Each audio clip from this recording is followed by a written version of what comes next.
Hello everyone, welcome back to Himachal success book. आज हम discuss करेंगे 30 और 31 जनवरी 2021 के हिमाचल प्रदेश के करंट अफेयर्स। स्टार्ट करते हैं हमारी डिस्कशन। सबसे पहले है practice question. The question is, Himachal Pradesh के 50वें राज्य दिवस के अवसर पर आयोजित कार्यक्रम का क्या नाम है? ये चार ऑप्शन हैं और जो भी करेक्ट आंसर है आप मुझे कमेंट बॉक्स में लिख के दीजिएगा। वीडियो के एंड में हम इसको डिस्कस करेंगे। स्टार्ट करते हैं आज की discussion. First question is, under which project wild life wing of Himachal Pradesh forest department conducted study on Feral dogs through geological survey of India? Himachal Pradesh one विभाग के वन्य जीव विंग ने किस परियोजना के तहत जूलॉजिकल सर्वे ऑफ इंडिया के माध्यम से जंगली कुत्तों पर एक अध्ययन किया? ऑप्शन है project Feral dog, star project, Himadri project, secure Himalaya project. इसका करेक्ट आंसर है option D, secure Himalaya project. Secure Himalaya project के अंतर्गत हिमाचल प्रदेश फॉरेस्ट डिपार्टमेंट के वाइल्ड लाइफ विंग ने जूलॉजिकल सर्वे ऑफ इंडिया के साथ मिलकर फेरल डॉग्स जंगली कुत्तों पर एक अध्ययन किया। सबसे पहले डिस्कस करते हैं हम सिक्योर हिमालय प्रोजेक्ट को। सिक्योर हिमालय प्रोजेक्ट ये एक 6 वर्षीय प्रोजेक्ट है और जो बायोडाइवर्सिटी, लैंड और फॉरेस्ट रिसोर्सेज हैं उनको कंजर्व करने के लिए, संरक्षण देने के लिए इस प्रोजेक्ट को चलाया गया है। इसके लिए 4 राज्य सेलेक्ट किए गए हैं। 4 राज्य कौन कौन से हैं? हिमाचल प्रदेश, जम्मू कश्मीर, उत्तराखंड और सिक्किम। इनका जो हाई हिमालयन इकोसिस्टम है वहाँ पर सिक्योर हिमालय प्रोजेक्ट के अंतर्गत बायोडाइवर्सिटी और लैंड फॉरेस्ट को कंजर्व किया जाएगा। स्पेसिफिकली बात करें तो जम्मू कश्मीर में चांगथांग एरिया, हिमाचल प्रदेश में लाहौल, पांगी और किन्नौर का एरिया, उत्तराखंड में गंगोत्री, गोविंद धर्मा और बेंस वैली, और सिक्किम में कंचनजंगा और अपर तीस्ता वैली। इन स्पेसिफिक जगह को सिलेक्ट किया गया है और इस प्रोजेक्ट को लॉन्च किया गया था union ministry of environment, forest, climate change with association, United Nation Development Programme. यहाँ से क्या क्या क्वेश्चन पूछ सकते हैं? यहाँ से ऐसा पूछा जा सकता है कि सिक्योर हिमालय प्रोजेक्ट कितने वर्ष का प्रोजेक्ट है? तो ये 6 ईयर प्रोजेक्ट है, 6 वर्षों का प्रोजेक्ट है। कितने स्टेट्स में चलाया गया है? तो ये 4 राज्यों में चलाया गया है। स्पेसिफिकली अगर हिमाचल प्रदेश की बात करें तो हिमाचल प्रदेश के 3 डिस्ट्रिक्ट्स में चलाया गया है, लाहौल स्पीति में, चंबा के पांगी में और किन्नौर डिस्ट्रिक्ट में। अब बात करते हैं फेरल डॉग्स के बारे में। कोई भी डोमेस्टिक डॉग, स्ट्रीट डॉग या फ्री रेंज डॉग जब उनका ह्यूमन कांटेक्ट खत्म हो जाता है तो वो फेरल डॉग्स बन जाते हैं। ह्यूमन कांटेक्ट मतलब अगर कोई भी इंसान, कोई भी व्यक्ति डॉग्स को अगर रोटी दे रहा है या फिर कोई भी डॉग अगर ह्यूमन एरिया के नज़दीक रह रहा है तो उसको कहते हैं ह्यूमन कांटेक्ट। तो जब किसी डॉग का ह्यूमन कांटेक्ट खत्म होता है तो वो क्या बन जाते हैं? Feral dogs. उनके बिहेवियर में काफ़ी चेंजेस आते हैं क्योंकि वो गंदगी और मांस को खाना शुरू कर देते हैं। और जब भी या फिर कोई डोमेस्टिक डॉग फेरल डॉग्स के ग्रुप के साथ मिलता है तो वो भी फेरल डॉग बन जाता है। आप ही में इमेज देख सकते हैं, ये हैं फेरल डॉग्स। तो forest department of Himachal Pradesh ने जूलॉजिकल सर्वे ऑफ इंडिया के साथ मिलकर फेरल डॉग्स के ऊपर स्टडी की और जूलॉजिकल सर्वे ऑफ इंडिया का हेडक्वार्टर है कोलकाता में। इस स्टडी से हमने क्या समझा?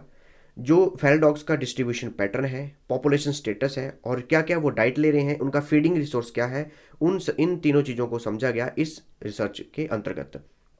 और ये प्रोजेक्ट कहाँ चला गया? लाहौल और पांगी में, लाहौल स्पीति के लाहौल वैली में और चंबा के पांगी में।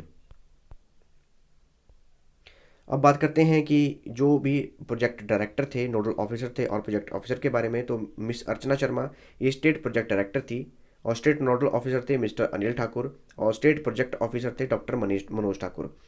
तो सिक्योर हिमालय प्रोजेक्ट के अंतर्गत जब फेरल डॉग्स के ऊपर स्टडी की गई तो उसमें पता लगा जो हमारा हाई एल्टीट्यूड एरिया है लाहौल और पांगी का, वहाँ पे जो हमारी वाइल्ड लाइफ स्पीसीज़ है जैसे कि स्नो लेपर्ड, उनके लिए काफ़ी कंसर्निंग है फेरल डॉग्स का वहाँ पे होना। क्यों? क्योंकि फेरल डॉग्स की वजह से बायोडाइवर्सिटी लॉस हो रहा है क्योंकि जो इनकी डाइट है वो स्नो लेपर्ड की डाइट को काफ़ी अफेक्ट कर रहा है। इसके अलावा जो वाइल्ड लाइफ स्पीसीज़ हैं वो भी कम हो रही हैं और स्नो लेपर्ड के लिए वहाँ पे काफ़ी कंपटीशन हो गया है सर्वाइव करने के लिए। इसके अलावा पहले फेरल डॉग्स के ऊपर काफ़ी कम ही स्टडीज़ की गई हैं क्योंकि भारत के राजस्थान में काफ़ी फेरल डॉग्स हैं और वहाँ पे काफ़ी कंसर्निंग है और वहाँ पे ही स्टडी की गई थी।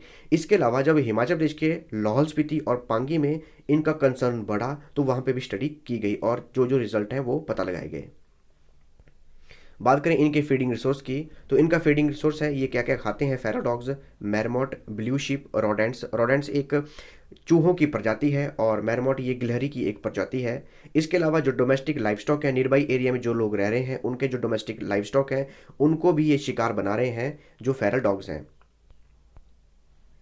इसके अलावा फेरल डॉग की डेंसिटी भी देखी गई तो 2.78 इनकी एवरेज डेंसिटी है पर 100 स्क्वायर किलोमीटर और 1.4 टू 5.5 इनकी रेंज है पर 100 स्क्वायर किलोमीटर फेरल डॉग्स की डेंसिटी लाहौल और पांगी एरिया में। तो फेरल डॉग्स के मैनेजमेंट के लिए डॉग स्टरलाइजेशन प्रोग्राम अब चलाए जाएंगे, और जो भी डॉग ओनरशिप है, जिन जिन लोगों ने डॉग को पाला रखा है, उनको भी अवेयरनेस दी जाएगी कि अपने डॉग्स को ऐसे आवारा ना छोड़ें। Next is, what is the score of Himachal Pradesh in India innovation index 2020? Bharat नवाचार सूचांक 2020 में हिमाचल प्रदेश का क्या स्कोर है? ऑप्शन है 22.78, 23.50, 25.06, 42.50। इसका करेक्ट आंसर है ऑप्शन सी, 25.06। तो इंडिया इनोवेशन इंडेक्स 2020 में हिमाचल प्रदेश ने नॉर्थ ईस्ट और हिल स्टेट्स में टॉप किया है, और हिमाचल प्रदेश का स्कोर है 25.06। अगर हम बात करें ऑल ओवर इंडिया की, तो मेजर स्टेट्स में टॉप किया है कर्नाटका ने, कर्नाटका का स्कोर है 42.50। नॉर्थ ईस्ट और हिल स्टेट्स में टॉप किया है हिमाचल प्रदेश ने, हिमाचल प्रदेश का स्कोर है 25.06। यूटी एंड सिटी स्टेट्स में टॉप किया है दिल्ली ने, दिल्ली का स्कोर है 46.60। अगर पूरी ओवरऑल इंडिया का पूछा जाए तो ओवरऑल इंडिया में टॉप किया है दिल्ली ने। Which festival marks the beginning of new year for crops in Lahaul valley which remained under cover for 6 months due to heavy snowfall? कौन सा त्यौहार लाहौल घाटी में फसलों के लिए नए साल की शुरुआत का प्रतीक है, जो भारी बर्फबारी के कारण 6 महीने तक ढकी रही? ऑप्शन है पत्थर का खेल, हालदा, स्कोदी, पंछी भीषम। इसका करेक्ट आंसर है ऑप्शन बी, हालदा। हालदा त्यौहार लाहौल स्पीति डिस्ट्रिक्ट में मनाया जाता है, और ये क्रॉप्स का, फसलों का नया वर्ष का प्रतीक है, क्योंकि जो लाहौल स्पीति डिस्ट्रिक्ट है वो 6 महीने तक बर्फ में ढकी रहती है। ये त्यौहार 2 दिन का त्यौहार है, और ये दिवाली की तरह ही फेस्टिवल ऑफ लाइट्स है, और ये जनवरी महीने की माघ पूर्णिमा को मनाया जाता है। लाहौल स्पीति डिस्ट्रिक्ट के तीनम, चंद्रा और गाहर वैलीज में इसे सेलिब्रेट किया जाता है।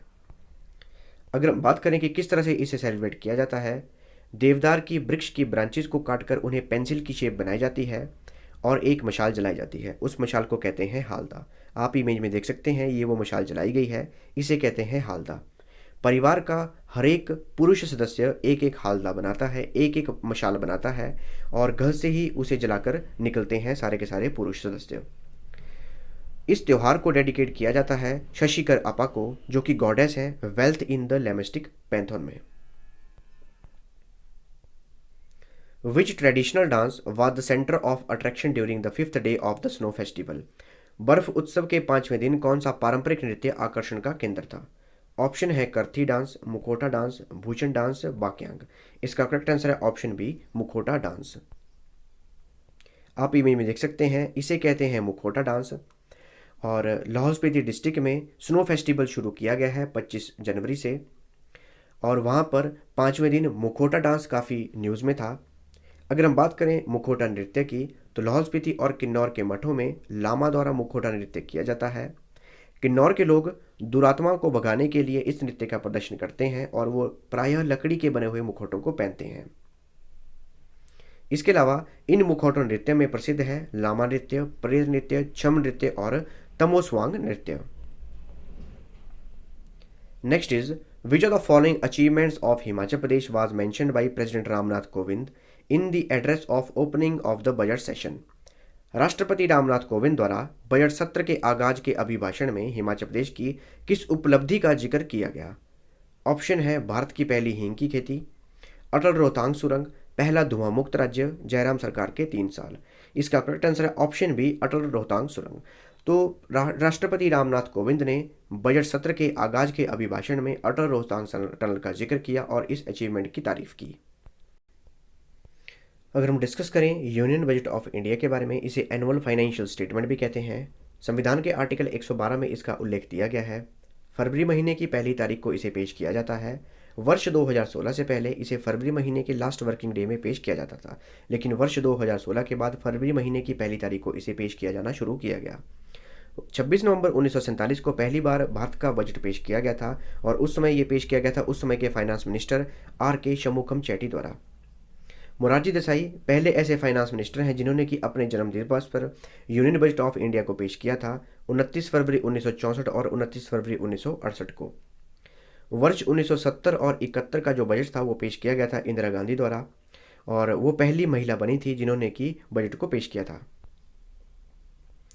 इसके बाद वर्ष 2019-20 का बजट पेश किया गया फाइनेंस मिनिस्टर निर्मला सीतारमण द्वारा, और ये दूसरी महिला बनी। मोरारजी देसाई ने सबसे ज़्यादा बजट पेश किए हैं, 10 बजट इन्होंने पेश किए हैं। पी चिदम्बरम ने 9 बजट पेश किए हैं और प्रणब मुखर्जी ने 8 बजट पेश किए हैं। बात करें टाइम ऑफ बजट अनाउंसमेंट की, तो वर्ष 1999 तक शाम को 5 बजे इस बजट को अनाउंस किया जाता था, लेकिन वर्ष 1999 के बाद सुबह के 11 बजे बजट पेश किया जाना शुरू किया गया और उस समय प्रधानमंत्री थे अटल बिहारी वाजपेयी और फाइनेंस मिनिस्टर थे मिस्टर यशवंत सिन्हा। अगर डेट ऑफ बजट अनाउंसमेंट की बात की जाए, वर्ष 2016 से पहले फरवरी महीने के लास्ट वर्किंग डे में बजट को पेश किया जाता था, लेकिन वर्ष 2016 के बाद 1 फरवरी से बजट पेश करना शुरू किया गया और उस समय हमारे फाइनेंस मिनिस्टर थे अरुण जेटली। और वर्ष 2016 के बाद ही रेल बजट को भी मर्ज कर दिया गया यूनियन बजट ऑफ इंडिया में। एक हलवा सेरेमनी भी होती है और बजट को पेश करने से पहले हलवा बनाया जाता है और उसे डिस्ट्रीब्यूट किया जाता है। और वर्ष 2018 तक लेदर के ब्रीफकेस में बजट पेश किया जाता था, लेकिन 5 जुलाई 2019 को फाइनेंस मिनिस्टर निर्मला सीतारमण ने इस ट्रेडिशन को भी ख़त्म कर दिया और बही खाता में पेश किया जाने लगा हमारा union budget of India. Next is what is the name of government programme based on ongoing activities and schemes in Himachal Pradesh. Himachal Pradesh में चल रही गतिविधियों और योजनाओं पर आधारित सरकार के कार्यक्रम का क्या नाम है? ऑप्शन है हिमाचल बुलेटिन, खबरें हिमाचल की, हिमाचल न्यूज़, प्रदेश गतिविधियाँ। इसका करेक्ट आंसर है ऑप्शन ए हिमाचल बुलेटिन। तो हिमाचल प्रदेश सरकार द्वारा हिमाचल प्रदेश की जो भी गतिविधियाँ हैं, एक्टिविटीज़ हैं, स्कीम है, उनको डेली एक प्रोग्राम से दर्शाया जाता है, उसका नाम है हिमाचल बुलेटिन। यूट्यूब पे चैनल है, चैनल का नाम है DPR हिमाचल, वहाँ पे इस हिमाचल बुलेटिन को शो किया जाता है। डिस्कस करते हैं practice question. So the question is Himachal Pradesh के 50वें राज्य दिवस के अवसर पर आयोजित कार्यक्रम का क्या नाम है? इसका करेक्ट आंसर है ऑप्शन डी स्वर्णिम हिमाचल। तो हिमाचल प्रदेश के 50वें राज्य दिवस पर स्वर्णिम हिमाचल प्रोग्राम ऑर्गेनाइज किया गया था। सोशल मीडिया पर जितने भी प्रोग्राम चलाए गए और जो भी कार्यक्रम चलाए गए, हैशटैग चलाए गए, सभी का नाम स्वर्णिम हिमाचल रखा गया था। ये थी हमारी आज की डिस्कशन और अगर आपको इस सेशन की PDF चाहिए तो आप मेरे टेलीग्राम चैनल से ले सकते हैं। टेलीग्राम पे सर्च कीजिए हिमाचल सक्सेस बुक और वहाँ से आप इस सेशन की PDF प्राप्त कर सकते हैं। मिलते हैं नेक्स्ट डिस्कशन पे। Thanks for watching video. Do like, share and subscribe my channel.